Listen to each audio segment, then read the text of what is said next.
Welcome to Senate. I hope you guys enjoyed the warm weather today. I know I certainly did. All right, we're gonna go ahead and get started, guys. All right, thank you. We got a lot to cover this meeting, so I want to make sure we get it done. All right. We'll begin with opening prayer in the name of the Father, and the Son, and the Holy Spirit. Amen. Dear Lord, thank you for the warm weather that we had today, the beautiful day that we had. Thank you for constantly blessing our lives and giving us food that nourishes our body, professors and teachers that can nourish our mind, and also the mind that allows us to make decisions that are good and just and in your name. Please allow us to continue to do that always and everything that we do. In your name we pray. Amen. In the name of the Father, Son, Holy Spirit. Okay, so. Okay, our question today is, if you could have a superpower, what would it be? Or if you want to go Mo's route, do you have a superpower? What is your Yeah, like what is it? Um, Her answer's fantastic. Just wait. Now I have to change it before we get to the end. But they don't know what it is. Okay, Lewis Cornett, Here, I would say, having value. Avery Gaylor, Here, I would fly. Thomas Klepp. Here, I do telekinesis. Do we have a proxy for Amelia Forrest? Okay. Ryan Murray, Here, let's go super speed. Caitlin Garcia, Here, Sam Godinez, Also time travel. Jacob Zabura, Here, some recency bias, but knowing how to do econometrics. Ryan Lally. Here, I'll go teleportation. Do we have a proxy for Justice Walker? Joseph Tenney, Yeah, let's go with teleportation.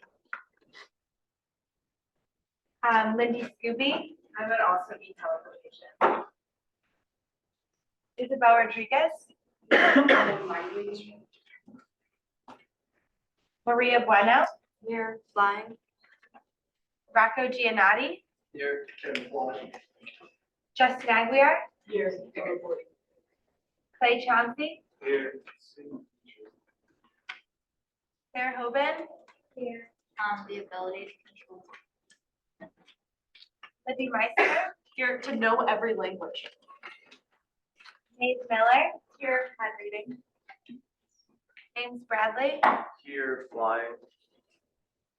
Jaden Espinoza, Here, teleportation. Charlie Peel, Here, telepathy. Bella Vasquez, Here, Maura Myers, here, probably like a photographic memory. Yara Obidi, Here, ability to speak all languages. Vinny Bazali. Oh, proxy for Vinny. Okay.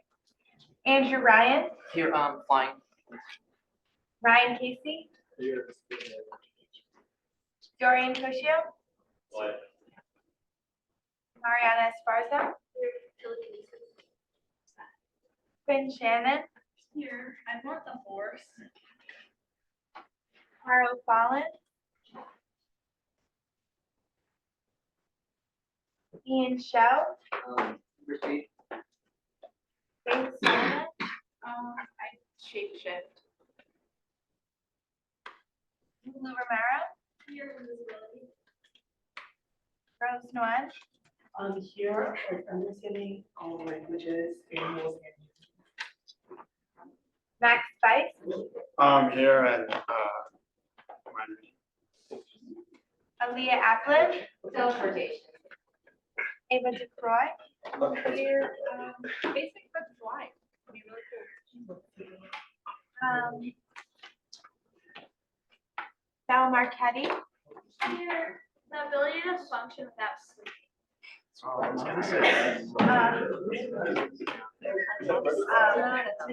Aubrey DeStefano, Here, photographic memory.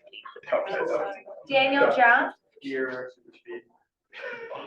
Aiden Resner, That was stole mine. I was gonna say the ability to not need sleep. Well, if you could be healthy and like not need it, that would be the goal, you know what I mean? No sleep. Hunter Bruck, Mine would be to freeze time so that I have more time to actually do things. Hannah Blaskowitz, Lily Contadina, Here, I will time travel. Peter Kim, Ability to eat losers. Bridget Shipper,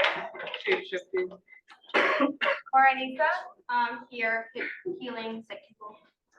and Mo Doyle. Here, and if I could have a superpower, it would be teleportation. But what I told Bella, teleportation, because I'm always late, which these lovely human beings can attest to. But my current superpower undoubtedly is snark and sarcasm, also, which these two lovely human beings can attest to. So That's the other roll call. Awesome, thank you. All right, so we'll go ahead into approval of minutes. Sam, did you want to make a motion? Yeah, I, actually, just give me 1 second, I need to scroll all the way down. Yeah, okay. Go ahead. Yeah, I wanna, motion to amend the word unknown, I wanna add cat in it. Can you be more specific? Did you say Yeah. cat? Cat, to be accurate. On the last page, on the last sentence, Like the play- last paragraph. Plays unknown cat. No, face cat video, facing camera. Okay. Plays cat will place unknown. Okay. Second. Okay. We will now vote on making that amendment to the minutes. All those in favor? Opposed? Abstain. Okay, great. The meetings or the minutes will be amended in that fashion.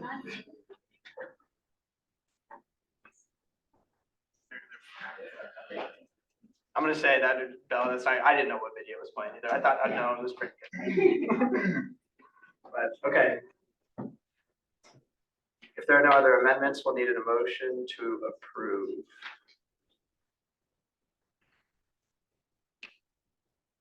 Yeah, let's. Okay, we'll now vote on approving the minutes. All those in favor? Opposed?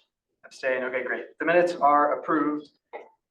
Next, we have a presentation from the Office of Sustainability.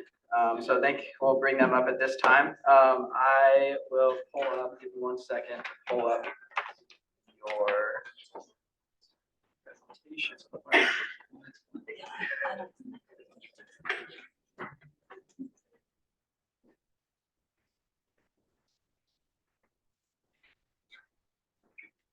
And then you should just be able to either click this or click the keyboard. Thank you so much.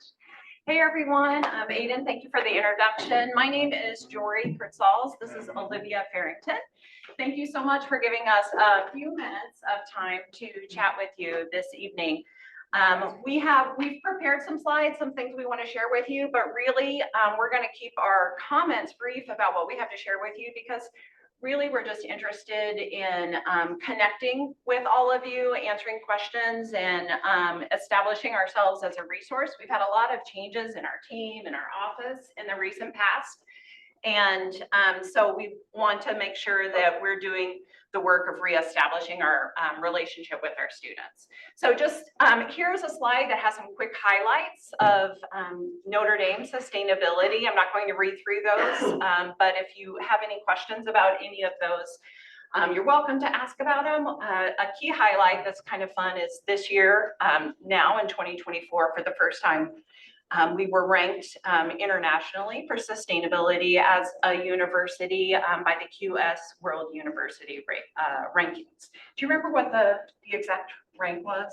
We are 226 in the world, and that sounds like we're lower on the peg, but there's thousands or over 1,000 institutions. So it is significant. Yeah. So those are some of our highlights. You've probably all heard that we're working toward carbon neutrality as a university, and I have a few slides that have some highlights on it. after this, but I just wanted to note that if you're interested in seeing any more of this content for classes, we got a lot of inquiries about this for classes or your own interest or anything else. This is where you can find many more slides similar to the next one. Who knew that we have electricity that is wired to us directly from a hydroelectric facility? Okay, not quite half of you. Some of you knew that. So as we think about carbon neutrality as a university, does anyone know what we're trying to do? You didn't realize I was going to ask you questions, did you? Go ahead. Like offset the emissions we're using either by like for scope 1 or scope 2 or 3, or probably scope 1, by like carbon offsets or changing our like ways that we're buying and using energy.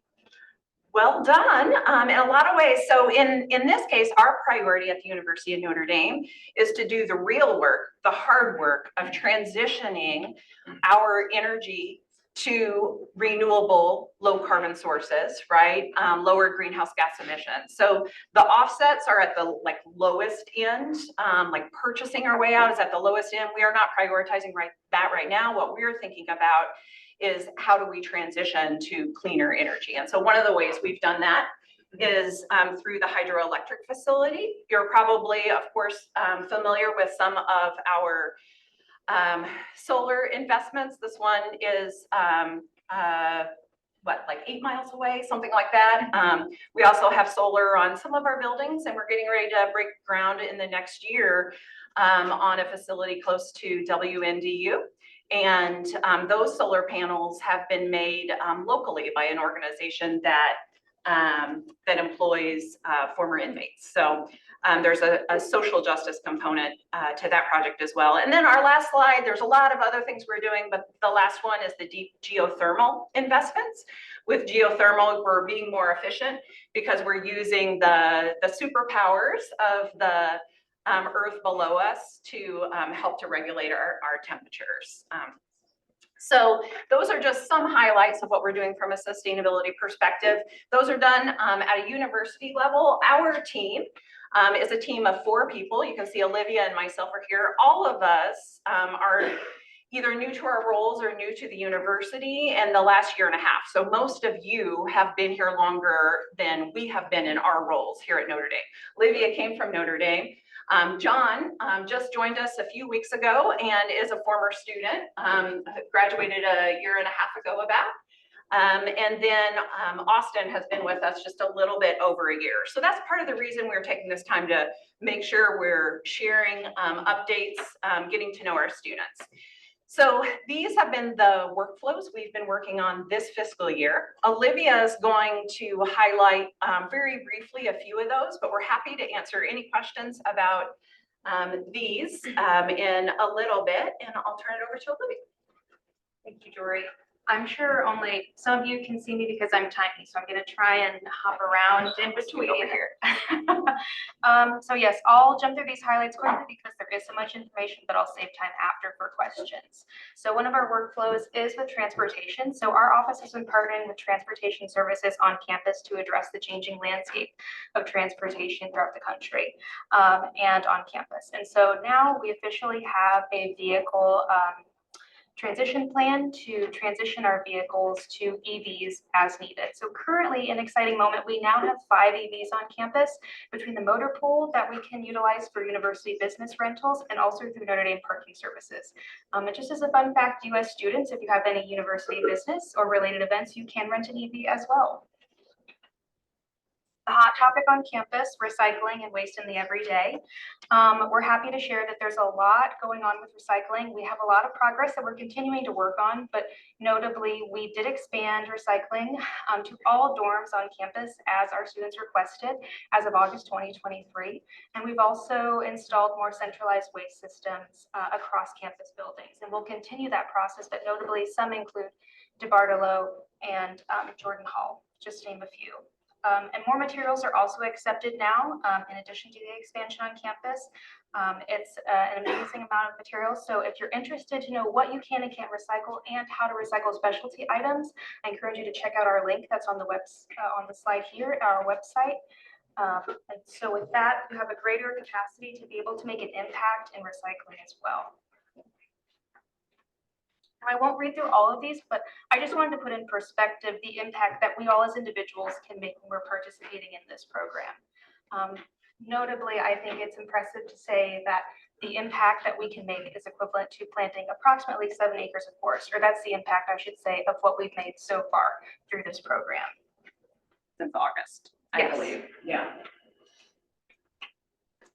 And then moving into our strategic sustainability action planning. So a brief history: in 2016, the university published its official comprehensive sustainability strategy. That was thanks to the hard work of working groups on campus. That was a combination of faculty, staff, and students. And through their work, fast forward to now in 2024, we are able to call or build what we're calling Sustainability Strategy 2.0, also climate action planning.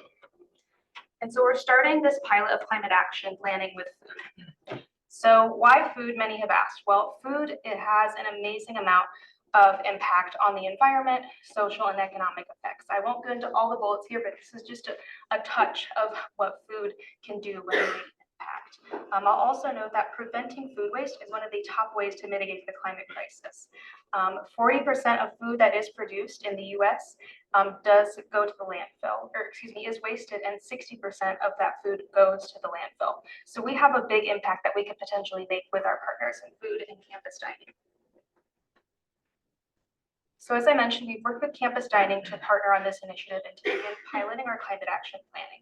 And so this is a combination of working to build upon their existing structures that they already have, because Notre Dame has been doing a lot of great work in the realm of food, but we're also exploring and determining next steps on what we could improve on and what we could explore that we've never done before. Some of the highlights that we're currently doing really well include Cultivate, which is a food donation program to go to food insecure individuals in the Michiana area. We also have a Grind to Energy program that takes inedible food waste and turns it into biofuel, animal feed, and also animal bedding for a local farm. And they've done a great job of thoughtfully sourcing vendors to secure local and healthy foods, and also being considerate of minority businesses, and also those that just in general are making a positive impact socially, environmentally, and economically. And some of the next steps that we are looking into are more responsibly sourced dining materials and options, and also plant forward dining options to reduce our carbon impact in the dining halls and what we're eating. And just for reference, I did want to note that although I didn't mention composting and we're not composting, that is a hot topic within food waste. However, that is something we're considering. We don't have a regional option at this time, but we're exploring that for potential future planning. And I'll note here that we have been doing a lot of great work as a university. This wheel here, or this scale more so, is from the EPA and is a preferred to least preferred method of ways to mitigate waste, food waste from the landfill. And the university has been typically staying within these top sections of donating and upcycling, feeding animals, and anaerobic digestion. Olivia, I'm going to just interject for two things real quick here. The two things I wanted to say is part of the reason we're specifically right now taking the time to make sure we're connecting and reconnecting with our students is food is a pilot topic for climate action planning for us. We're going to go through other topics as well with our university partners. And with our partners right now, we're establishing what are some of the strategic operational next steps we can do. But there's a layer that goes along with this is what can our students do? What's the student role? What can each of you do on a daily basis? And how can you be involved in that? And so we're just starting to transition as we go through this pilot phase into that component. And we want to be interacting with our students on that component. We're going to have opportunities for that. So I wanted to make sure that you're aware of this component alongside part of the reason that we're here. So happy to chat about that more. Yes, Thanks, Olivia. thank you for adding that. And so moving on into items outside of our workflows, I just wanted to provide some updates on sustainability opportunities for students. So I'll note that we do have a paid sustainability internship program. These shining faces here are our interns. Some of you may know them or have seen them on campus. And because of the work that we're doing and moving into this next phase, and these students, some of them will be graduating, so we will have new roles and roles that are opening up in our office. So if you have a passion in sustainability, I highly encourage you to check out the Notre Dame job board sometime later in the summer toward the beginning of the school year. I'll note that you don't need to have sustainability in your major or minor to apply. You just have to have a passion and be a hard worker.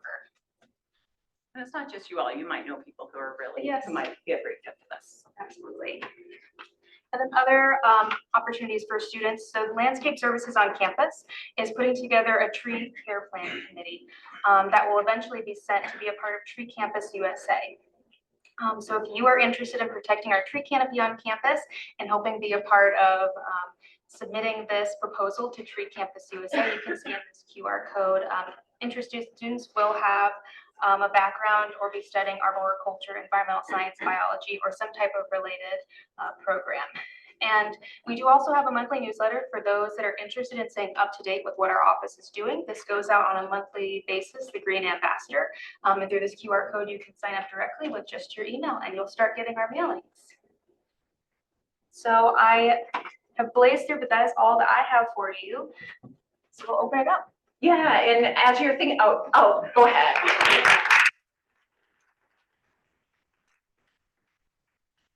Thank you. And I also did want to just do a couple recognitions and thank yous. One is Lizzie Stiefel, our Director of Sustainability, has been a go-to for us.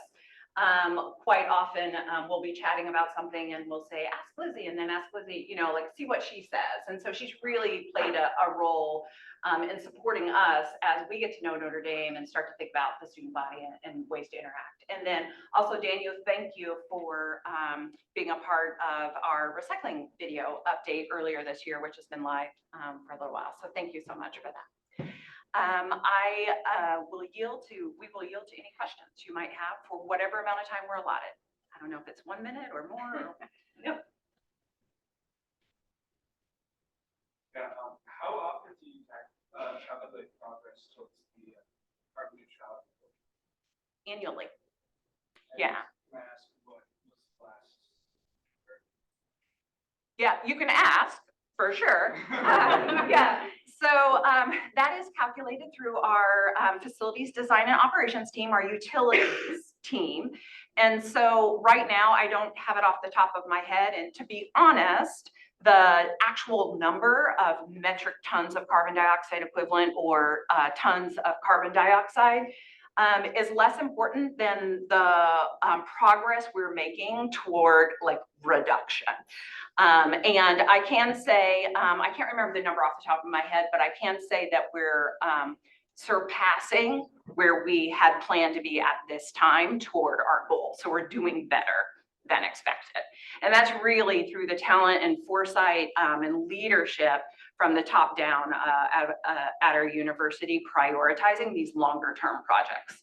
It's really, really unique in the university setting to have a hydroelectric facility and to be actually making this real progress and commitment from a geothermal perspective. And to be completely honest, I got a call from Notre Dame about 2 years ago at this time and had a cozy job that I was happy with somewhere else. But the real genuine work that Notre Dame is doing made me think, oh, I want to be there because I can do more good there than I can where I am right now. So as students, you have a lot to be proud of with this work. And we're not taking credit for that. Like, this is Notre Dame leadership. So that's part of the reason we want to make sure people know about this, not just that message, but also as students, you have an opportunity to learn from these examples and then take those learnings with you. As sustainability professionals, we want you to know about this, no matter what your job is, or your major is, so that when you go off other places, you have this knowledge in the back of your head and you can potentially impact wherever you end up working. Where does recycling go? Where does recycling go? The everyday recycling, the single stream recycling, goes to a place called Recycling Works in Elkhart. So on the slide, I think it's like there were 46 locations to recycle on campus. Is that like residence halls, class buildings? Like what kind of makes up that 46? Yeah, great clarifying question. I think this number is the locations that have been a part of the expansion. Yeah, but there are other locations in addition to that.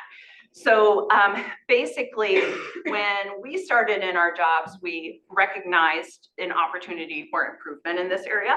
And so we did lots of learning about what the current state is. We had listening and learning sessions and all that, and we heard it loud and clear, especially from students, that we, as a university, could do better with recycling. We could be clearer with what could be recycled, and we could offer more opportunities for recycling. The biggest challenge in all of it is that it's not just recycling works, but our recycling system these days does not accept plastic bags in the system. So if this were a recycling container, we can't service it via a plastic bag because the plastic bag can't go in the system. We actually have to get loose recyclables to our recycling works partner, and that's where the toters on the wheels come into play. And our buildings haven't been built for those, and so it's a slow transition to sort of think about how do we retrofit and also change human habits for that. So even though we acquired a challenge when we started in our jobs, if it had been easy, someone else would have taken care of it already. It's not so simple. So in addition, those 46 are counting starting from the expansion in August. But there are other toter locations on campus as well. And that's the everyday recycling. We do a lot of other recycling as a standard operating procedure on campus. Stuff like scrap metal, electronics, shredded paper, all of that. This is like the everyday toter, your soda can, water bottles, that sort of thing. Do you have another question? Yeah, not like necessarily a follow-up, but has there been any thought of like either adding solar panels to the roofs of buildings or like expanding like I think they're green roofs is what they're called, like has there been any thought towards those at all? Yeah. They certainly, I know, have inventoried all the roofs and have thought about, are there opportunities for more green roofs, which are awesome. We didn't highlight them here. They are on that timeline if you looked on our website. But yes, we have on the Joyce Center, we have the largest green roof in the state of Indiana. And our facility, our architectural team, that team, they have been early adopters in our area of that solution. And so I know they're always, with every build, they're thinking about if that's an option. From a solar perspective, I'm sure they do that as well. There are challenges to rooftop solar versus other opportunities with like other renewables that we've chosen to invest in. So it's a more detailed question, but they're certainly thinking about it. And I'll just add to that too. Some buildings are not good candidates to be a green roof or a solar just because it might be a very old building. This is a very old university. And so it wouldn't be structurally sound or safe for that because green roofs are so heavy. But green roof was just put on a new dorm. I can't remember the name, but we do have some on the Morrison and also Corbett and Duncan as well, in addition to the Joyce Center. There's one more that I'm missing, but yes, that is something that they're continuing to expand whenever possible. Awesome. Do you have any more questions? Thank you so much for your time. Thank you for the invitation. It's much appreciated. Please reach out to us somewhere. It's green@indy.edu. If you have any questions or thoughts and feedback on the engagement piece that I mentioned as well. Okay.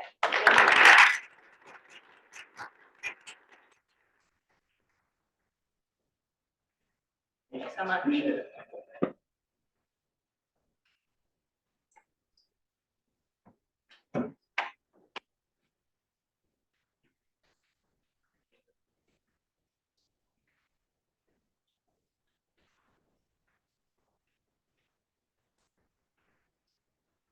All right, thank you guys, appreciate it. All right, thank you guys so much for your thoughtful questions and listening here, really appreciate that. We'll move on to executive announcements. We'll move on to the next item of executive announcements. Sam wrote a Senate letter to the registrar a few weeks ago, asking for the percentage of students who had a class before 10:30 a.m. At least twice a week. So in the weekly school year. So I'm going to have Daniel read off the information that we received from that, just as kind of a secondary follow-up to his letter. Good afternoon, Daniel. Our office received the request to provide the percentage of students, undergraduate, that have at least 2 classes offered before 10 a.m. and given the spring 2024 term. Given these parameters, that percentage is 73.4%. There are a few things to consider. One, the data is based on classes that begin before 10 a.m. Some may have ending times after 10 a.m. 2, this is based upon meetings of a class, not based upon a unique class. Therefore, of course, that means twice a week will automatically count as 2 occurrences, and the students are included in the percentage as meeting the criteria. Some programs have lockstep curricula and courses, so course offerings can only take place at certain times, which may be early morning hours. This data is looking at all undergraduate students for just the spring 2024 term. The largest population with 2 or more classes before 10 a.m. are first-year students who work with an advisor to set their schedule. It's kind of interesting. When the count is increased to 3 classes within a week, the percentage drops to 46.6%, and when the count is increased to 5 classes within a week, the percentage drops to 19.5%. Please let me know if you have any questions with regards to Jeannie Brackett, Assistant Registrar. Awesome, thank you. So Sam, again, you take that information as you will. I know you were working on perhaps a grab and go resolution and looking at hours of grab and go. So again, feel free to use that information, and that's kind of the purpose of a Senate letter, is just to provide a unified front from the student body to then ask for a piece of information to be delivered. So very nice of the Office of the Registrar to get back to us on that. Moving on, very cool, important weekend for student government. Father Mike Schmitz is coming this weekend, and he'll be saying Mass at the Basilica on Friday from 5:15 to 6 p.m.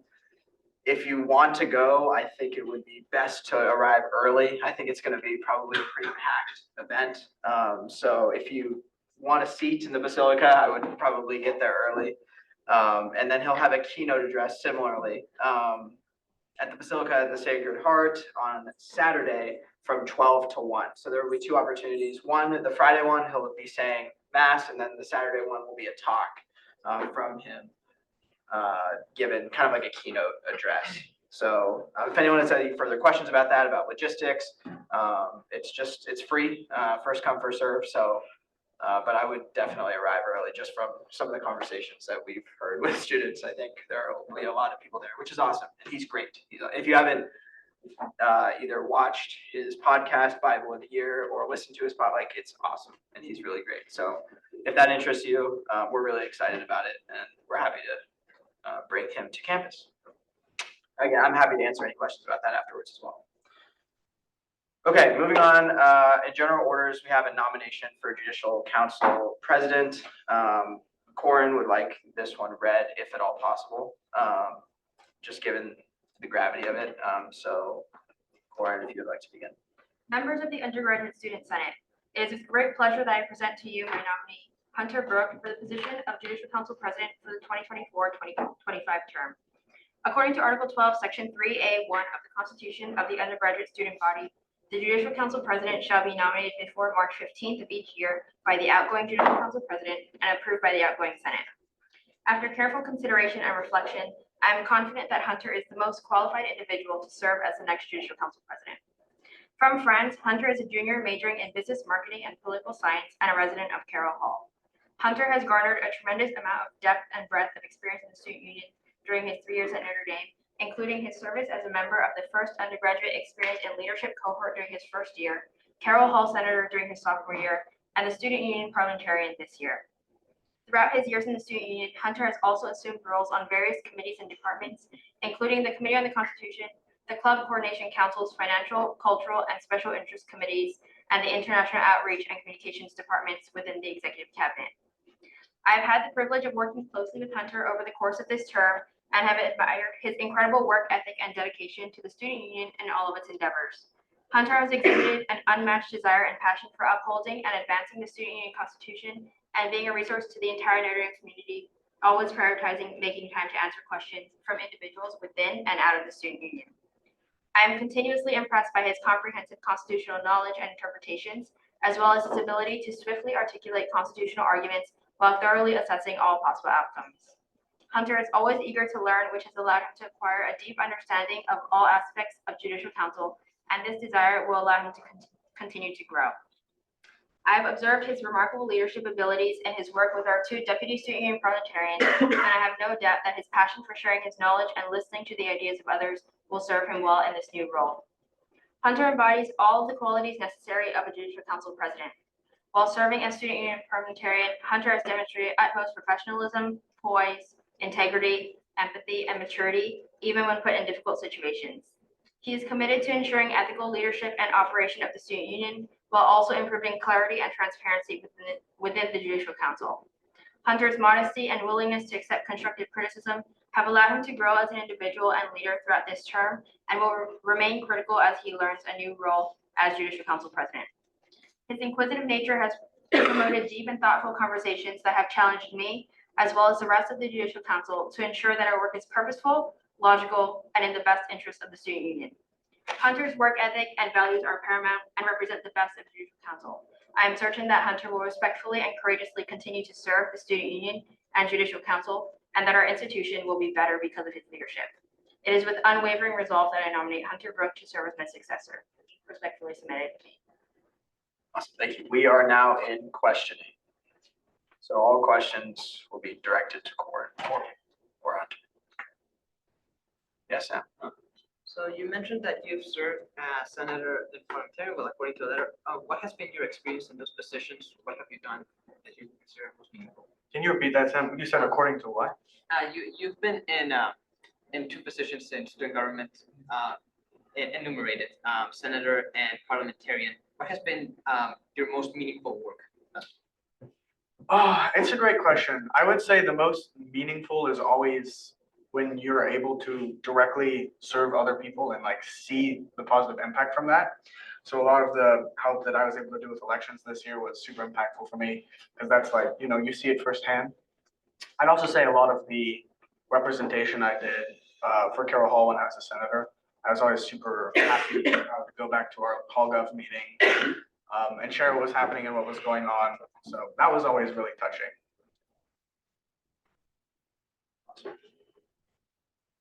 Yes, Andrew? I have some question. Have you made any commitments, either formal or informal, about who could hold any particular positions under your leadership if approved? Like within the Judicial Council? Correct. No, so I've been asked and I've explicitly said, so the Constitution requires that I send applications out to the student body, and in accordance with the intention outline in that document, I very explicitly said to everyone, applications will be open to the entire student body, and I have not made any commitments. Yeah.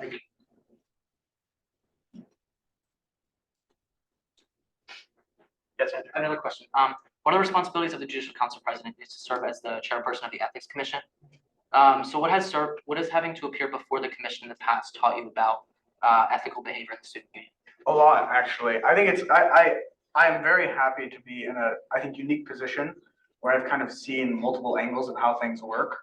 I'd say it's given me a lot of empathy for what it is like to go through, difficult processes, and the importance of transparency and making sure people understand what's going on. But also ensuring that when unethical behavior happens, we are able to hold people accountable. And it's something I've been able to do this year and advise the commission on doing. So I'd say it's given me a lot of great experience personally. Yeah. Yeah. Motion to move out of question into debate. Second. Okay, we will now vote on moving out of questioning and into debate. All those in favor? Opposed? Abstained? Okay, great. We're now in debate. We'll give Hunter a second.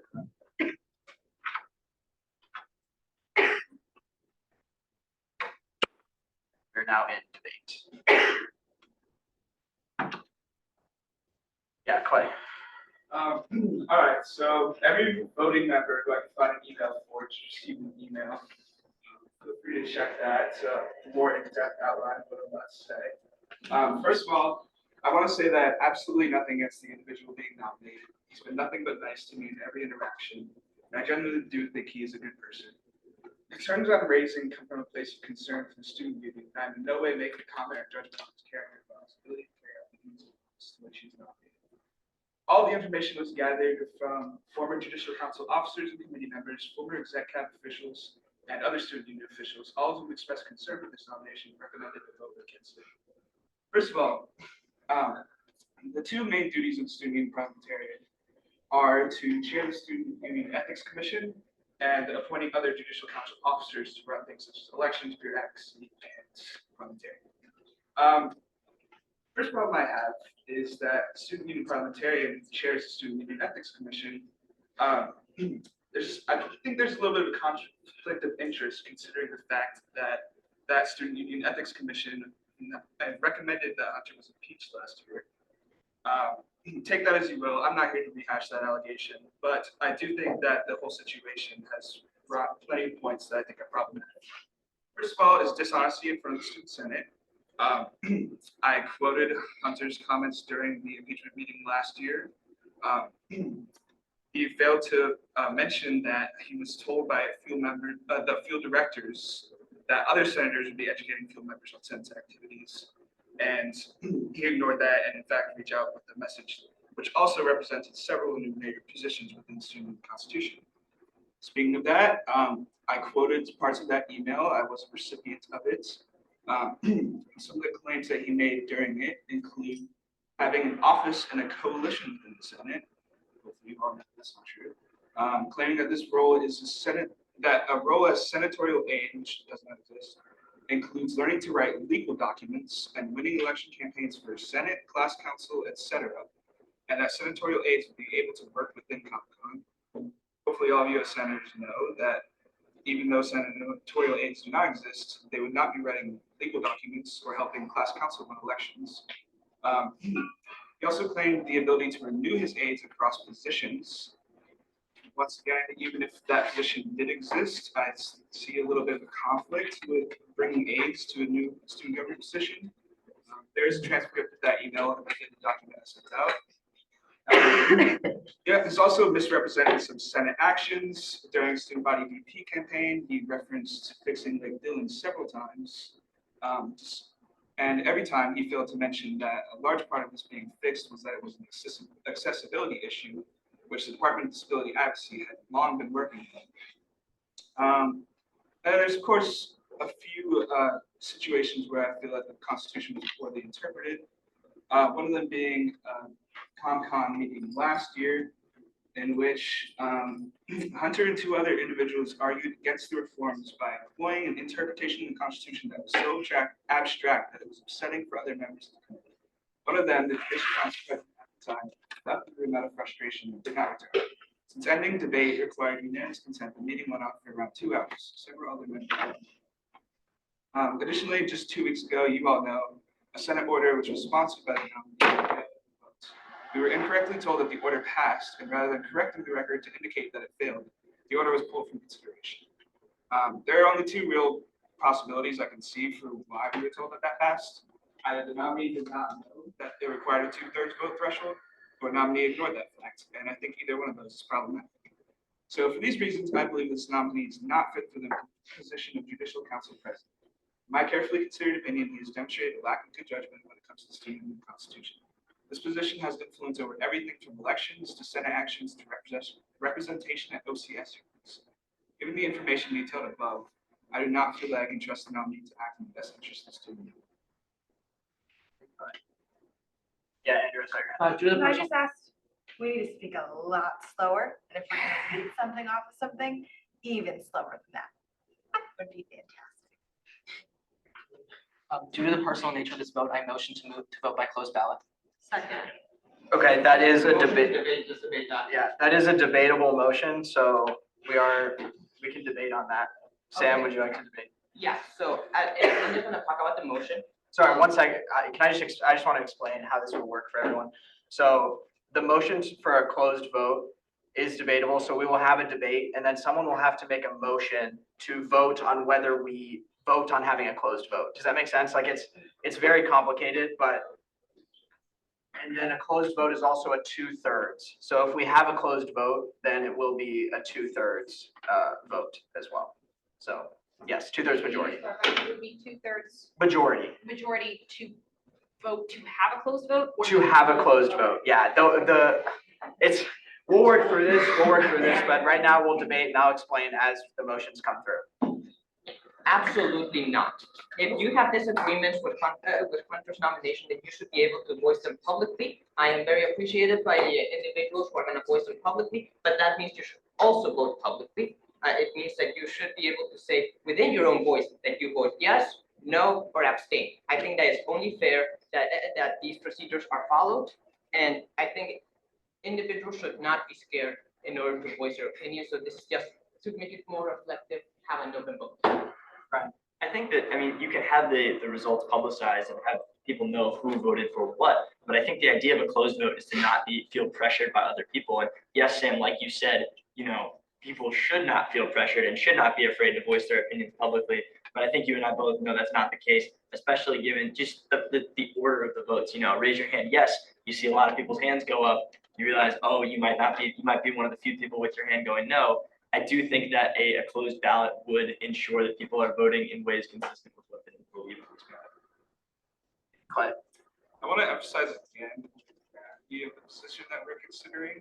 And I think it's important to note that the individual in that position has influence over all of our activities. So I think the fact that people are kind of worried about that says a lot in and of itself. But I definitely don't think it should go in those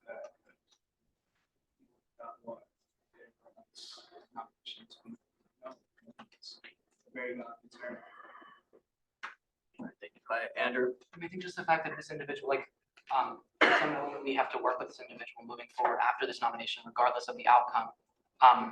And one of these is like him advising us as parliamentarian. I think that like a vote either way could impact the relationship there in a role that should be impartial. I don't think that should be hindered on based on how we vote on this nomination.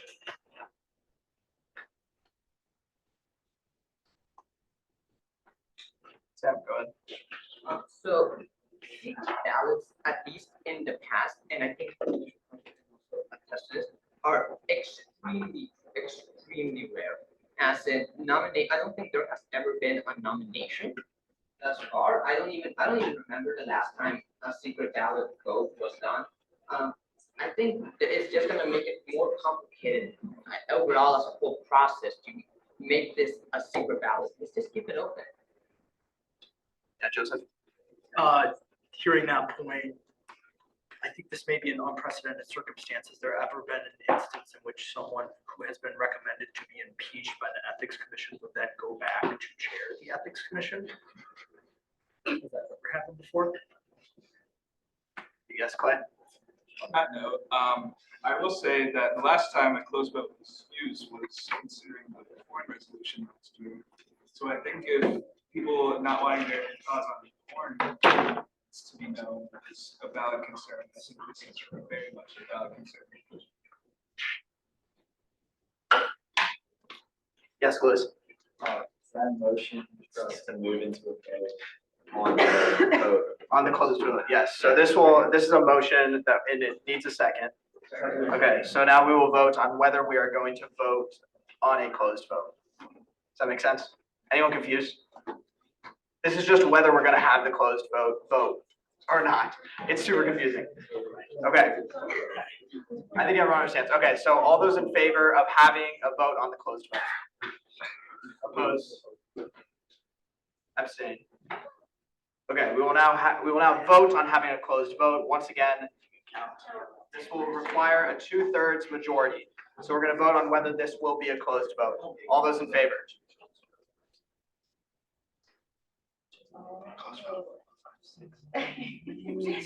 Please keep your hands high, please. Thank you.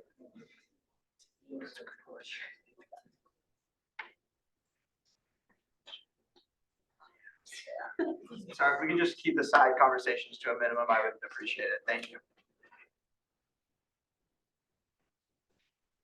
Okay, all of those opposed to having this be a closed vote? Okay, abstain.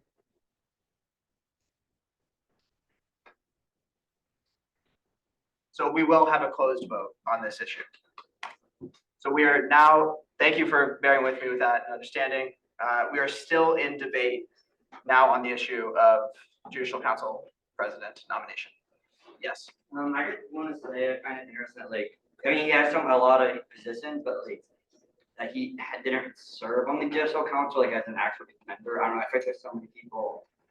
The parliamentarian is a member of judicial council. Yeah. That, I mean, I feel like it just. Did you want to say something, Lulu, or no? Oh, sorry. Oh, I thought you were my fault. I thought you were pointing. Okay.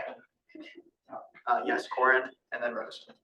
I would like to say that Hunter is the single qualified candidate for this position. He has demonstrated over the course of this year that he is more than capable of assuming this role, and he is more than capable of carrying out the duties associated with the role, and he has the right demeanor to do so also.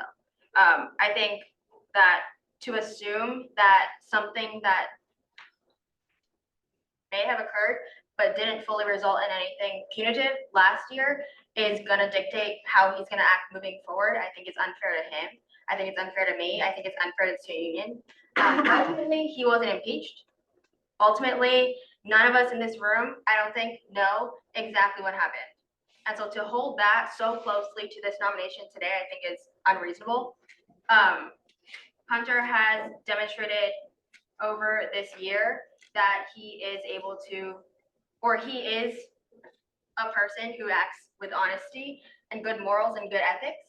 And I think to question that today is rather disrespectful. There's basically no other candidate that I feel is more qualified than Hunter. Yeah, Rose, did you? Sorry, I know I was coming back to you. Are you good? Yeah. Okay, Peter. I'll say I've known Hunter for 3 years. I've worked with him closely in a variety of roles.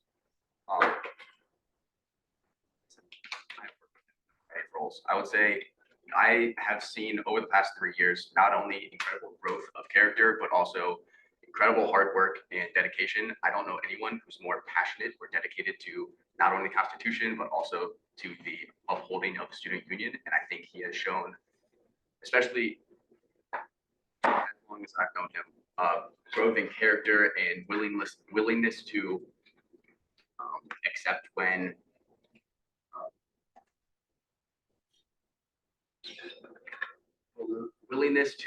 when people disagree with him and to communicate that very calmly and clearly. It can sometimes be contentious, and he can communicate very well and effectively, which is an incredible skill to have, and I've only seen that grow over the past. So, thank you.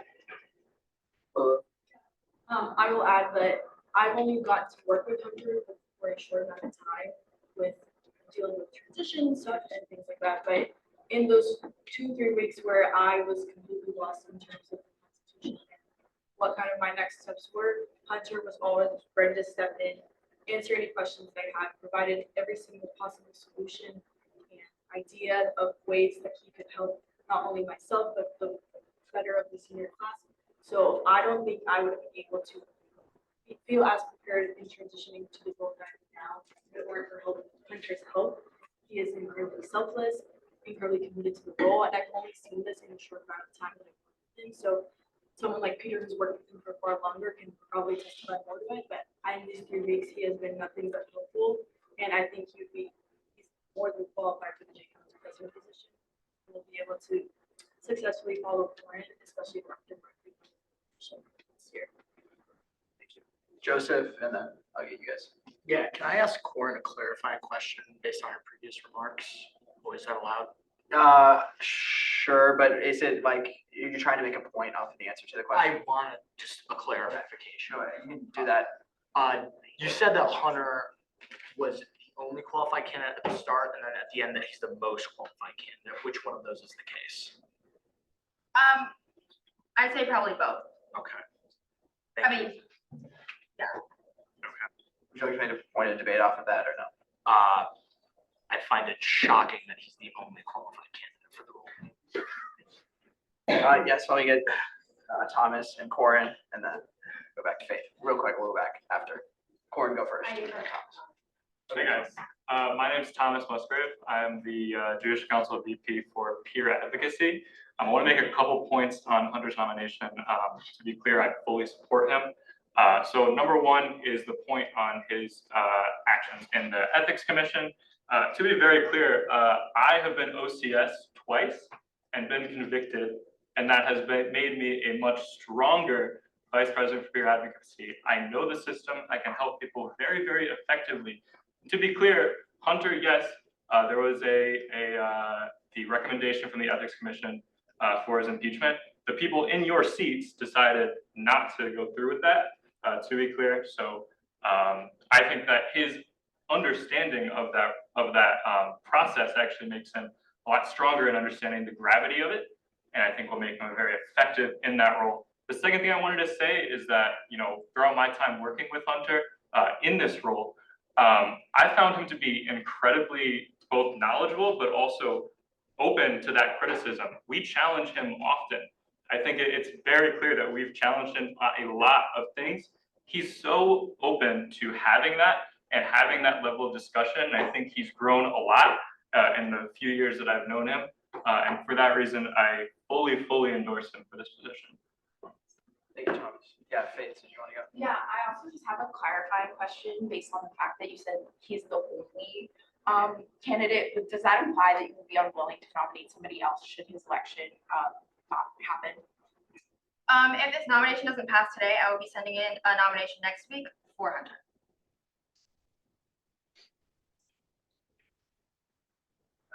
Yes, Aaliyah, and then Daniel. I just think Corinne does a very good job at what she does, and JC has operated very well this year. And I think with her experience, I think it would be unwise for us not to listen to her strong recommendation. And I definitely think, like, I appreciate you so at doing such a good job at articulating your points and your concerns. I do think, though, that kind of like what was mentioned earlier, it would be unjust for us to not recognize that people grow, people change, and people also make mistakes. The Notre Dame Constitution in and of itself is not perfect, and I think Senate is a great representation of that because we change things all the time in it.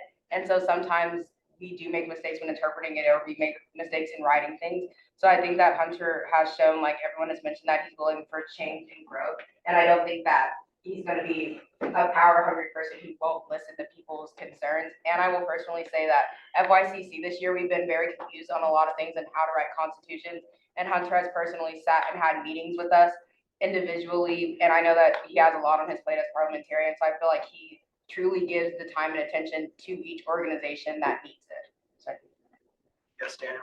Yeah, I just want to say that the first time I met Hunter was about a year ago when I was running against him. And so that's not really a position that you're inclined to like someone per se. But over the past year working with him, I really have enjoyed just seeing his growth, seeing his knowledge of the student union, of the Constitution. He really does care deeply about Notre Dame, and I do think he's the most qualified candidate for this job. I don't think it's particularly fair to hold something against him from a year and a half ago or a year ago when he was exonerated of it in the Senate. And I also think as parliamentarian, I think he's done a fantastic job, and I think you all have seen his care and guidance of the student union of the Constitution. Yes, Jaden, and then I'll. I just want to understand, like, for Corinne. So I just want to understand how much of a choice we actually have in this. So if Hunter were to not receive it today, you would then nominate him again next week. And like, let's say he were to lose that again, would you nominate him? Like, do we actually have a choice in this at all? Well, the idea, I mean, you guys could deny the nomination, or once it's approved, but you guys could continually deny the nomination if that was your prerogative, based on like just a Senate. And then eventually, like, that would have to be a further conversation, but that would be the way that would play out. And I mean, I can't speak to what would, again, eventually happen in the future if that were the scenario, but just for clarification purposes, that is how it would. So Hannah, did you want to? Yeah. Does that answer it?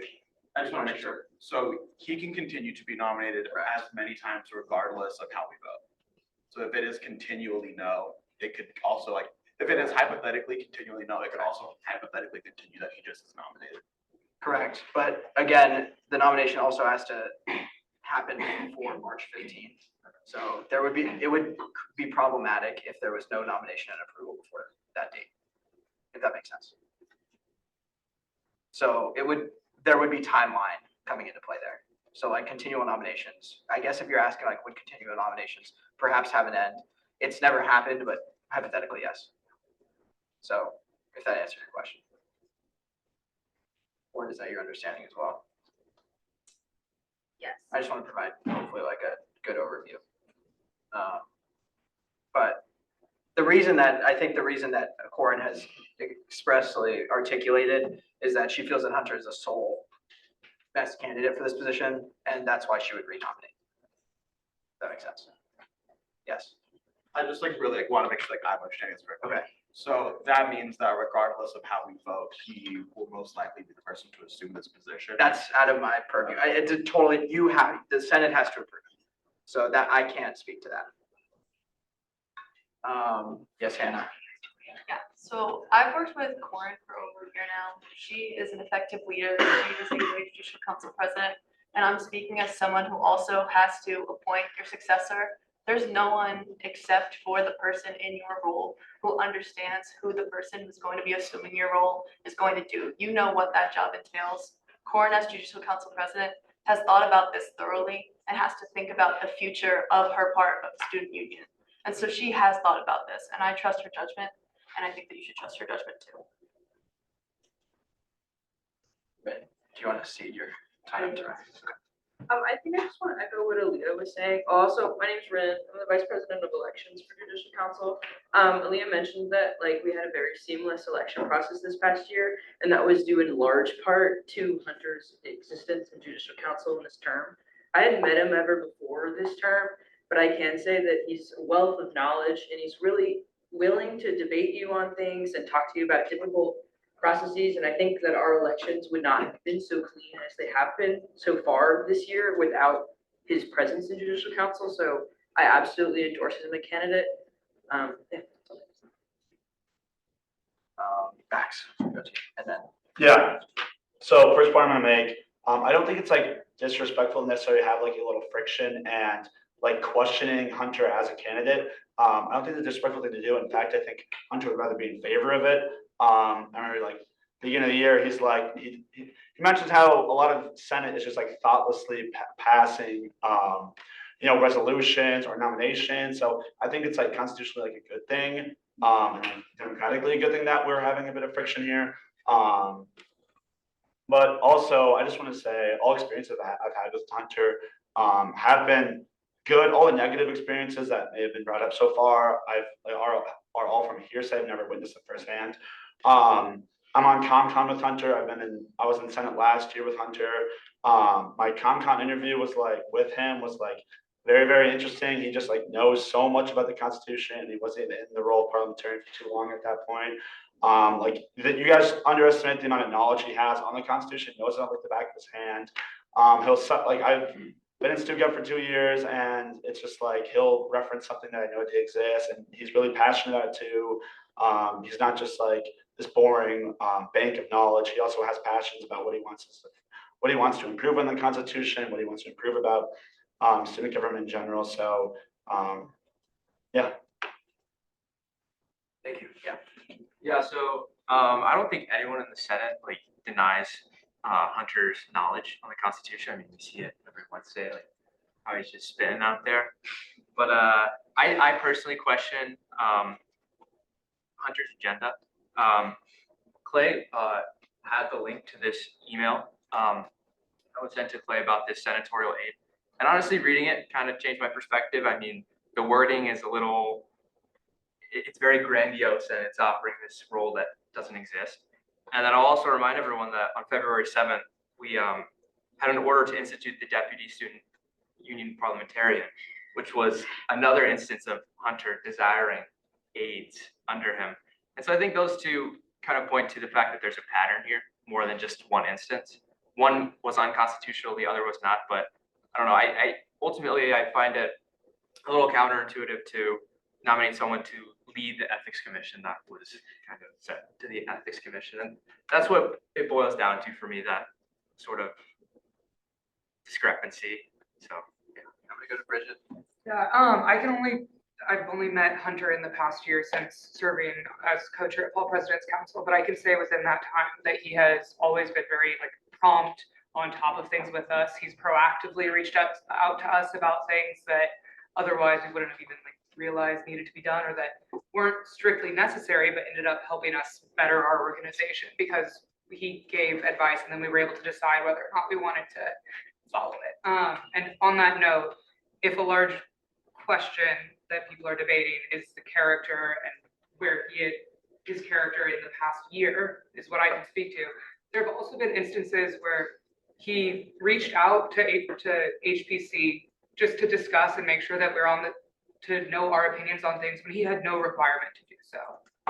And he has like reached out for our feedback when there was no need for him to do that. And I think that if his only purpose was some ulterior motive or like, I don't know, some like power thing, he wouldn't be taking those extra steps.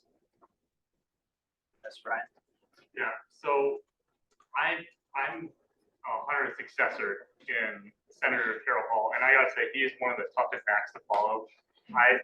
Every member of Carroll lets me know, during every hall, they tell me how I'm doing such an awful job, and then I have to every time. No, Hunter was just that good. I mean, the passion he brings to every position that he has, or from what I've seen out of him, it's been great. And I think that he sets the example going forward to everyone around him too. He brings this dedication to the university that I don't think a lot of other people can compare with. And I think that a lot of next people in line for who is nominated, I don't think that they would even compare this. I would still keep wanting Hunter. I mean, even when he was impeached, I was seeing that from Hunter's side. I went to that hearing as a member of the public, and I just remember I guess I shouldn't say too much about it. Even he dealt with that, I felt, very maturely. I think that like a lot of others have said, he deals with friction and disagreement very well. I think that if there's no better way to he is probably one of the best people to judge things as on judicial council. That's the thing. You go ahead, see your hand back there, and then I'll go to the senator. I'll give my time. Hey, everybody, my name is Anna Tierlink. I'm the incoming CCC president for the 2024-2025 year, and I'm also the current CCC division chair for the Special Interest Division. As you all heard in the nomination letter, Hunter currently serves as a representative on the CCC. And over this past year, I have served as his direct supervisor on the CCC. Within this capacity, I too can personally attest to the exceptional professionalism and genuine care for the student well-being that Hunter brings to every single action he carries out. Within this past year, he has been meticulous in his adherence to our internal policies. Without fail, the Hunter Brooke I observed in these recent months is diligent, measured, considerate, honest, and endlessly willing to share his vast wealth of knowledge as aid to his fellow students. In light of these attributes, and in light of his unmatched work ethic, I, as his current superior, am wholeheartedly, unreservedly confident in his intellectual and moral capabilities to serve as the district council president. Thank you, Brian, and then Clay, and then we'll go to Sam. Yes, thank you guys for providing all your insight and your experiences with Hunter and why you think you'd be a great fit. And I appreciate all of your perspectives. But it's kind of a two-pronged approach, right? First, there's the experience and the qualification. As Thomas said, I don't think anyone in this room is questioning that Hunter knows the Constitution, Hunter knows the bylaws, Hunter knows the legislative process and student government. But then the other aspect of it is his personal side, right? And I don't want to testify to that right now, but the things that are brought up, that people are saying this is what would make him great as a judicial council president, would be his willingness to accept criticism, his willingness to work with people, his vision for the future, and a vision of where he's going to take things from here. And I just find it kind of concerning, the prospect of having his nomination repeated over and over again. I find it somewhat, I'm sorry to go back in the conversation a while. That's okay. I had this thought a while ago. I find it concerning and quite frankly unpragmatic to say that you are going to continually nominate him. I understand that you believe he's the best one for the job, and apparently you believe he's the only one for the job. However, these virtues of being open to change, these virtues of working with people who are opposing you, I would like that to be shown. Thank you, Clay. Yeah, sort of on that note, I noticed a lot of the qualifications people are citing: hard work, good intentions, proactive, all these sorts of attributes. Great. I agree. I fully believe all those things come to it. But I also don't think there's a single student at the school that doesn't exhibit those attributes in a high amount. And I think to say that those are his qualifications and then say that he's the only one that's qualified is kind of absurd, especially when you consider the fact that the Student Union Constitution is a 40-page document. Give me 24 hours and I could probably sign it for you. I don't think that like these sort of qualifications that make him the only qualified candidate are so like rare and so like sought after that there's nobody else who could possibly be qualified. Sam, and then Maeve and Lily. I'm gonna have to respond to your arguments. All right, so for starters, I want to say that Corin Isa is one of the most respected individuals in student government. I do want to remind that under her tenure and under the whole judicial council as well, voting turnout increased by 20%. That is not something that just happens overall. And even though it's gonna be a little cliche to repeat it, but if Corin says this is the best nominee, or maybe the only nominee, then this is the only nominee. Also, I want to respond to the argument of the Constitution that you can read it in 24 hours. As someone who's read the Constitution, that's not possible. Like, legitimately, it's like, I'm telling you right now, it's not possible to continually read the Constitution and know it. The fact that Hunter does and has done so as a student in a top 20 university and has all these attributes, but focuses so much on student government makes him exceptionally qualified. I further want to say that in terms of the ethics behind it from previous years, like we all make mistakes. We've all sent bad emails. We've all done things that we would have preferred to approach in a different way. And frankly, he has shown actual remorse and improvement to actually be better. I don't think it's fair to judge him based on an event that happened 2 years ago, in which a majority of us were not even present. We only have to take into consideration what was the decision in the Senate, and the whole Senate decided this doesn't have merit. We should not judge his nomination based on that. And furthermore, I also want to respond to some of the documents. Apparently, there was misrepresentation of the Lake Dillon thing.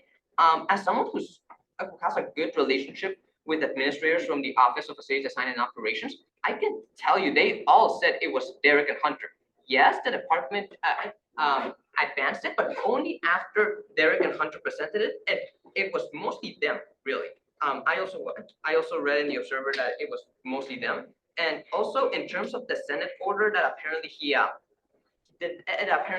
got the threshold wrong, so did the deputies, and so did Corin, and so did Aiden.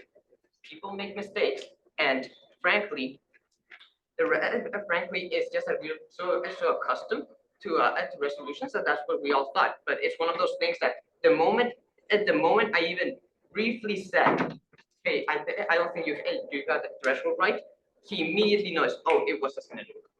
I just want to say that. Or actually, Maeve, sorry.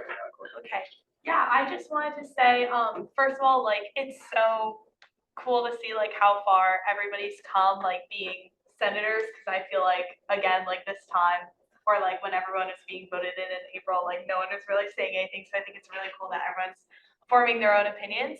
I can only speak to my personal experience. Hunter like talked about it a little bit when he gave his 2 cents about what was most impactful for him, but this past election cycle, like, I mean, you guys all know, like, literally all of us pretty much in this room, like all the senators at least have gone through an election cycle.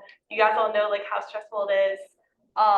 And he was just like beyond helpful, encouraging. And I do think, I mean, probably a lot of you guys witnessed firsthand, but between, you know, our ticket and the other 2 tickets, there was a lot of like, you know, good camaraderie, like hugs, exchange, like everything like that. And so much of that came from the tone set by Rin and Corin and especially Hunter.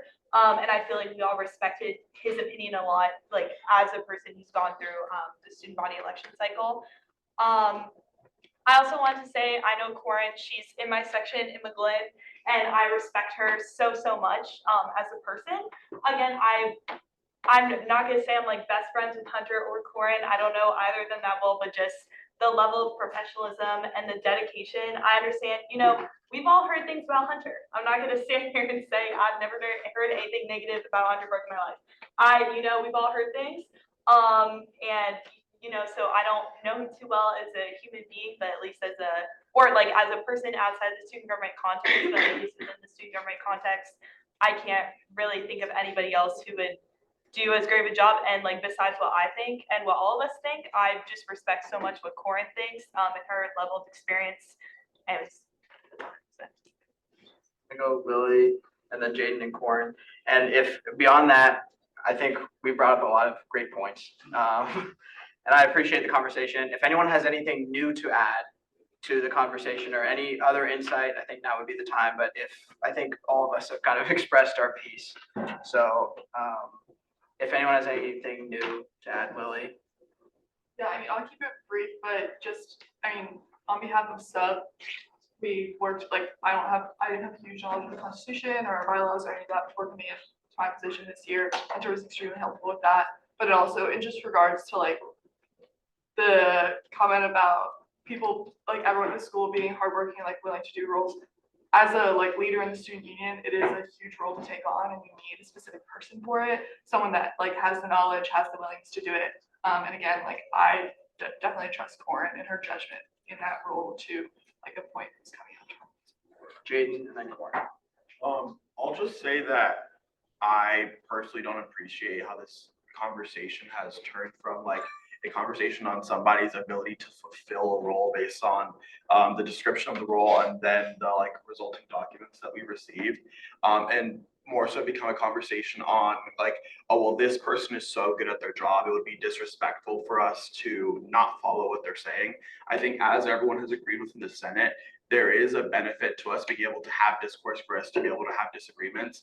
And I feel like this continual coming up of, and I'll just say your name specifically because it is your name, being oh, well, Corin has done such a good job, so we should follow what she says.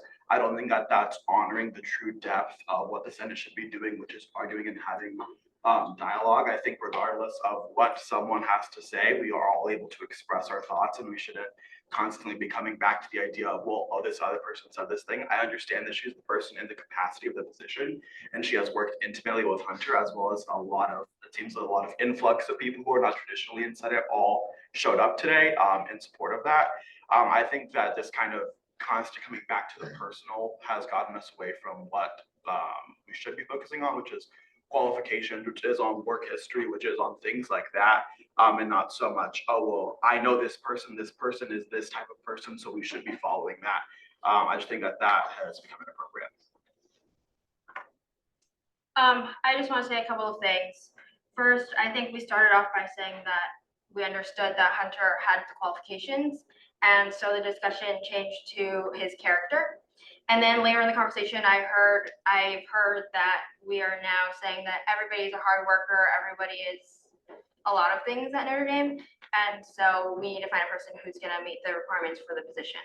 And so I want to say that my consideration of Hunter for this role has been a combination of both. I think what he has shown he is capable of doing from a purely qualification standpoint is high. I think with the exception of a couple of meetings a week, he is at everything that I'm currently at. And he has miles more of qualifications than I did when I assumed my role. I served as VP of elections for 2 terms, and so I had not been to Senate or ComCon or CLC or a ton of the other things that Hunter's at weekly. I think that the knowledge that he's gained from being in those meetings and having served as parliamentarian for a year will make him qualified, or does make him qualified to assume the role of Judicial Council President. To his character, I think Aaliyah said it very well. People change. I'm not gonna say whether or not I think that he did or didn't make a mistake in the past. Certainly he has made mistakes in his life, just like the rest of us. I think to forget that we are all capable and will be making mistakes, and that it is about our ability to overcome them and how we respond in the face of obstacles and adversity, I think that's what's really important. And over the past year, Hunter has given me no reason to be concerned about how he will lead judicial council and the student union in the future, and whether he'll do so ethically and with the best intentions in mind. And lastly, I appreciate that we are taking this nomination seriously. The position is really important. It's a lot of work, and I think that who is in the position matters a lot. So I appreciate that we are having a serious conversation about the qualifications of Hunter. But I'd like to just say that I think that he is the qualified candidate for this position, and I hope that you approve this nomination. Thank you. Andrew, do you have something new to add? Yeah, I would just like to simply share a potential conflict of interest here about a fellow senator who's made previous repeated comments about desiring to serve as parliamentarian in the future, and they are the ones fighting adamantly for this nomination. I just ask that you keep that in mind, please. Yeah, no. Ian has had a hand up. And then I will go to Sam. Okay, say, I have to let Say, he had his hand up, so I have to let Sam. You're right. I want the position of parliamentarian. I'm not gonna lie, I will apply for it when it becomes available. But every single time, and Corinne can attest to this, that I've asked, what are you thinking of this position? What are you thinking of VP of elections? What are you thinking of parliamentarian? What are you thinking of this? He's always said, we're gonna send out a form to everybody. He follows the rules all the time. He's never told me anything in private. Like, I'm being very honest here. Like, take my word for it, or hopefully you do, but realistically, I've never heard of him ever say that he wants to promise a position. And even also in the election cycle, he also said that he was not going to promise a position to anybody when he was running for student body vice president, because he said that he did not want to get disqualified. He likes to follow the rules in that regard. So I just want to say that. Before we have a motion, I just want to say thank you for the conversation. I appreciate it.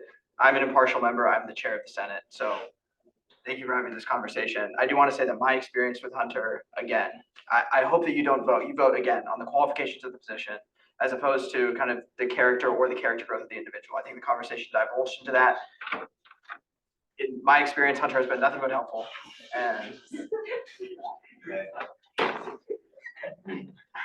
And sorry, I would like to say again that thank you for the conversation. I do appreciate it. I hope this is voted on the qualifications of the position and not on someone's ability to grow or not grow, because I do think Hunter has grown from that experience, and that has been shown to me. So I wanted to put that out there as well. Louis, go ahead. Before I motion, can I say something quickly? Quickly, yeah. Like, a point of debate should be he's doing his job by not promising elected positions to people. That's what he's supposed to do. So I think, like, oh, this is great, he's doing this. I mean, like, that's the bare minimum. And with that, motion to move out of debate into a vote. We are now going to motion on moving out of debate and into a closed vote. All those in favor? Opposed? Abstain. Okay, great, thank you. So talk amongst yourselves. We're gonna send this out. I'm gonna send it over the listserv. Please only access it, again, if you are a voting member of Senate. The deputy student union parliamentarian and myself will review the votes. We will not announce them at this meeting because I want to be very meticulous about this and ensure that all of the votes are valid. Can you also add that? So feel free to talk amongst yourselves and I'll send it out and I'll let you know when I've sent it out. It's just going to be over Google form, over email. Question? Yes. So we're not getting another result like immediately, no, because I want to make sure that all of the votes are valid. But I will get it to you as soon as I make sure that all. Can you do a preliminary result? Yeah. Like what I can forecast it? Sure. If it's, I want to make sure that like every single vote is counted and valid. So I'm not Not gonna. the official result, but it will be like, let's expect. I'm gonna refrain. I'm gonna refrain from that just because like, I just want to ensure that all the votes are valid. So that's just the way I'm going to approach it. I think that's the best for us. Is it just majority? Yes, it's majority. This is the majority. We'll get the vote out. Again, I will get this out as soon as possible. I'm not going to delay on it. 45 minutes, we understand. I understand, but like, I don't want to say something. Hang on, sorry, please. I don't want to say something and then have it not be true. So it's just a perspective, okay. Are you sending the vote out right now? No, just. Yeah. I gotta ask you to close it before. I don't have to close it before you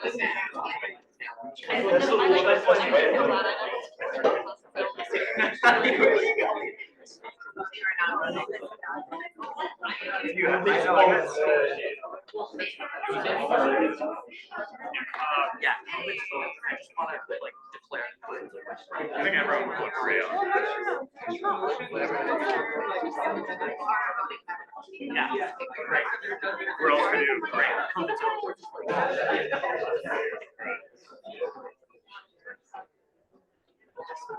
Sorry, I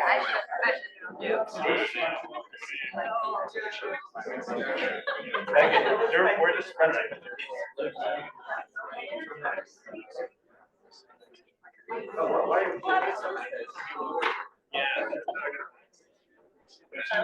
She really just showed up to like.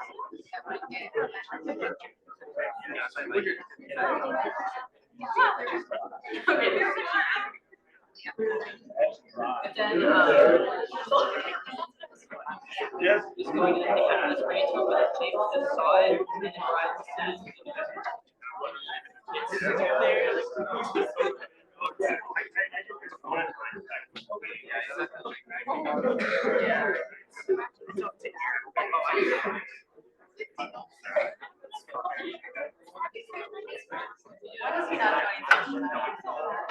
Are you here for the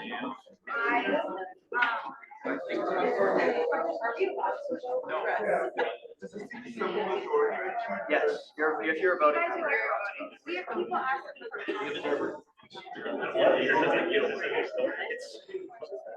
you sending the vote out? I'm sending the vote. I'm gonna send out the vote like in 1 minute, so if you can stay for 1 minute and then just vote. Okay, give me 1 second.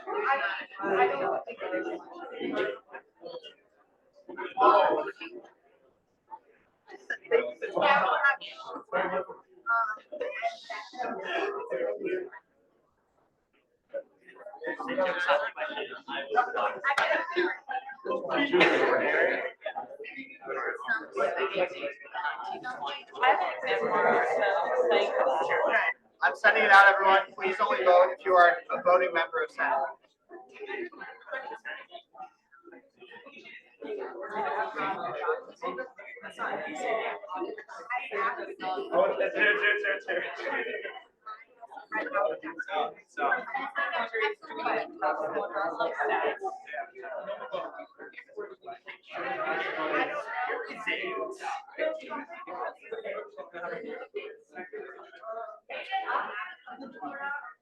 Oh, you're not on it? Okay, sorry. Give me 1 second. I'll send it to you guys right now.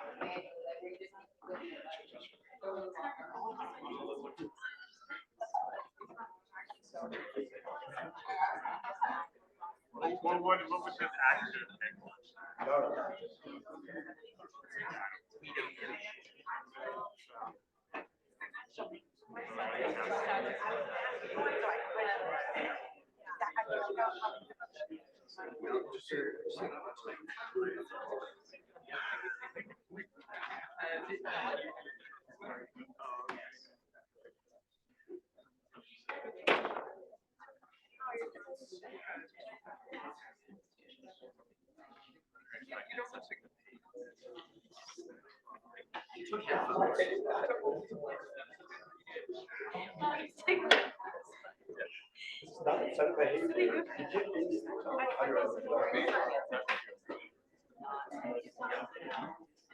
Okay, I sent it to off campus.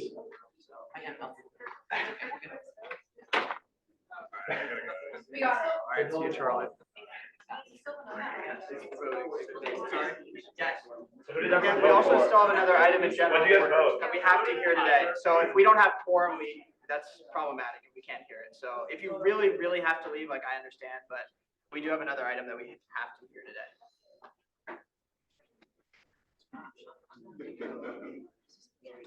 Sorry. It's in general orders, so we have to hear it today.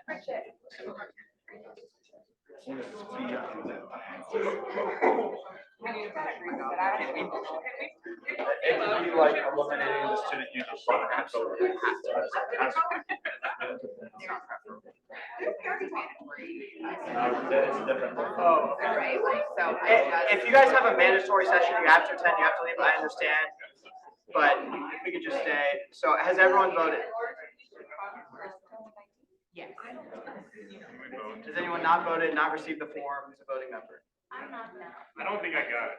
Okay, I'll No one has made. send that out, sorry. I'm not voting.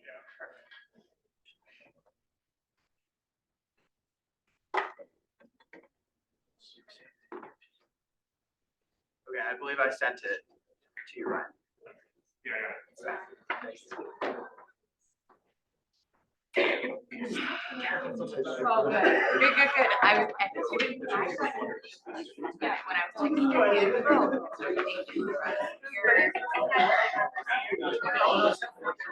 Guys, just.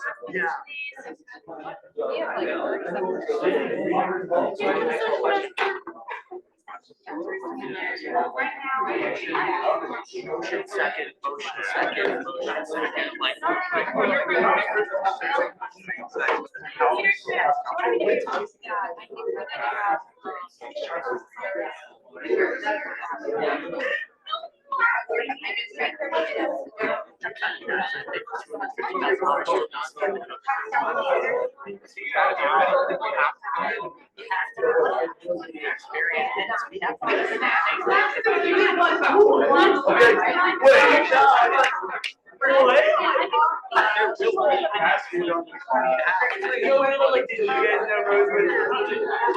Everyone, sorry, thank you, everyone, if you are voting, please, sorry, I know this is a long meeting, I know, please bear with me. If you are a voting member or proxying for a voting member, can you please raise your hand at this time? Thank you.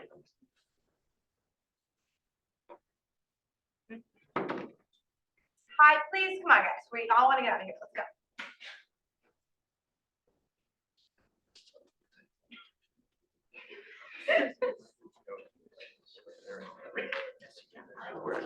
Okay, then Peter is too. Peter can't.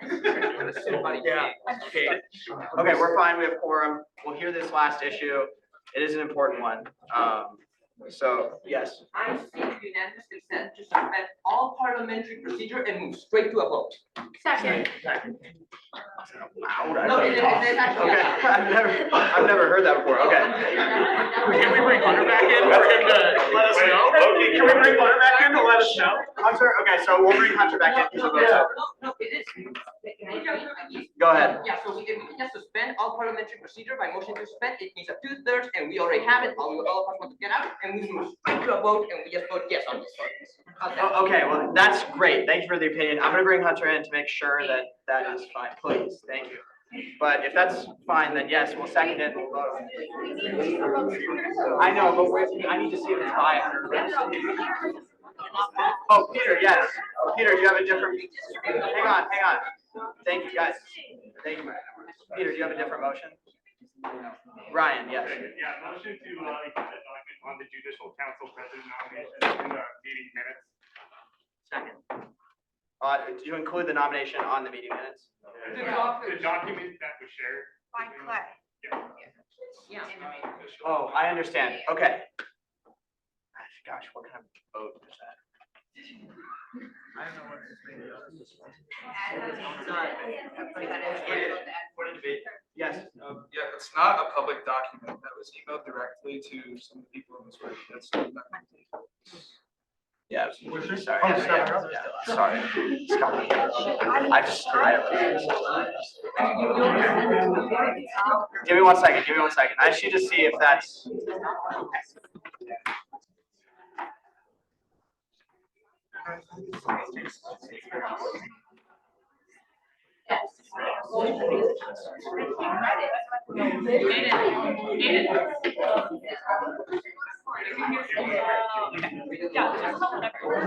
Anything that was discussed.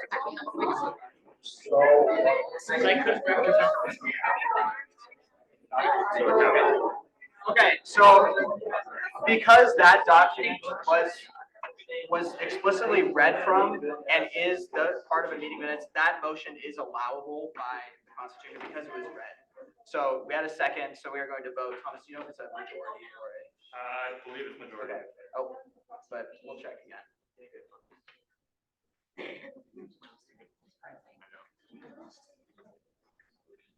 Order by majority vote. Okay, so this will be an order by majority vote to include that document within the meeting minutes.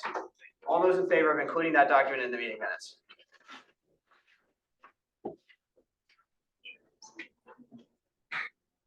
Aye, please, thank you.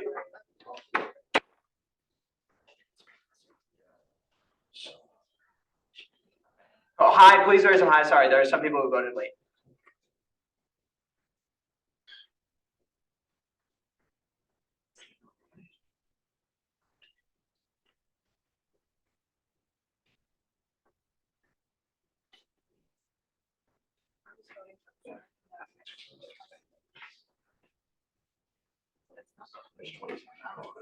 I need everyone that's a voting member to raise their Okay, hand. wait, let's do this motion and then we'll do that.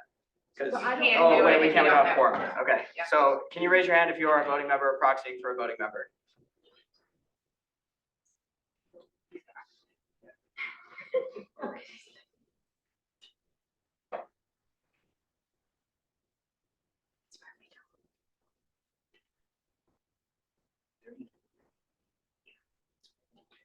Here, I'll count. 1, 2.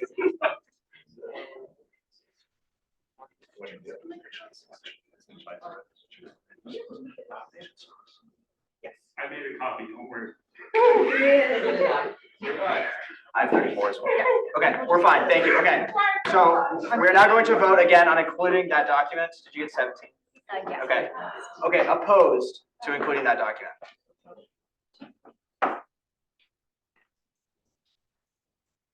Where are you getting a document from? He would have to send it. Because we're ordering him to put it in the minutes. So we would have to put it in the minutes. That's a viable order by the Constitution. Okay, so abstain.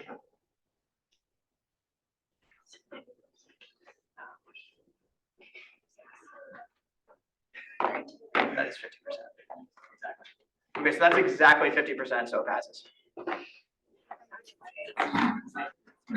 So it's also people who voted yes or no, so that will pass and that will have to be included. Was you broke the tie? Sorry, no, it was yes or no, so like abstain doesn't count in that count, so it was 17-10, so that's my fault. I guess 50% of all voting members voted yes, to clarify. That was a count, but it has to be included within the meeting minutes. Thank you. Okay. Everything is settled there. I will go through and I will get the results to you as soon as I can, but that document has to be included by the Constitution. Thank you, I'm sorry. I know this is tedious. I haven't gone through this before either. So thank you for bearing with me. Sam. I don't care. I know that you made the motion. Okay, I seek unanimous consent to suspend all parliamentary procedure, which is standard code of the guide to doing parliamentary procedure, and move straight to a vote. Second. We have to, Unanimous consent. I have a question. okay, yes, clarify. Could we just vote to table it so that we could discuss it next week? You totally could, but because a motion has been had to get rid of the parliamentary procedure on this issue, we have to vote on that. You guys can vote no, and that it will not, because it is unanimous consent. So, yeah, it's unanimous consent, so why don't we do? Okay, so that motion fails. We will go through normal parliamentary procedure on this issue. Just, yes. Okay, yeah, we could do that as well. Motion, can we motion postpone? Who made the motion? In order. Yeah. Okay, do we have a second for that? Second. Okay, this will also be by majority, so all those in favor of postponing to next week? Okay. Opposed? Abstain? Okay, so we will hear this order next week. Thank you. Okay, hang on, we have to adjourn the meeting. Okay, we're still in new business and announcements. Does anyone have any announcements? Does anyone want to move anything up from new business? Sam, no? Okay. Keith? Okay, we're not voting on adjourning the meeting. All those in favor? Opposed? Abstain? Thank you, meeting is adjourned. Have a good week. Amen. And Daniel, what a day.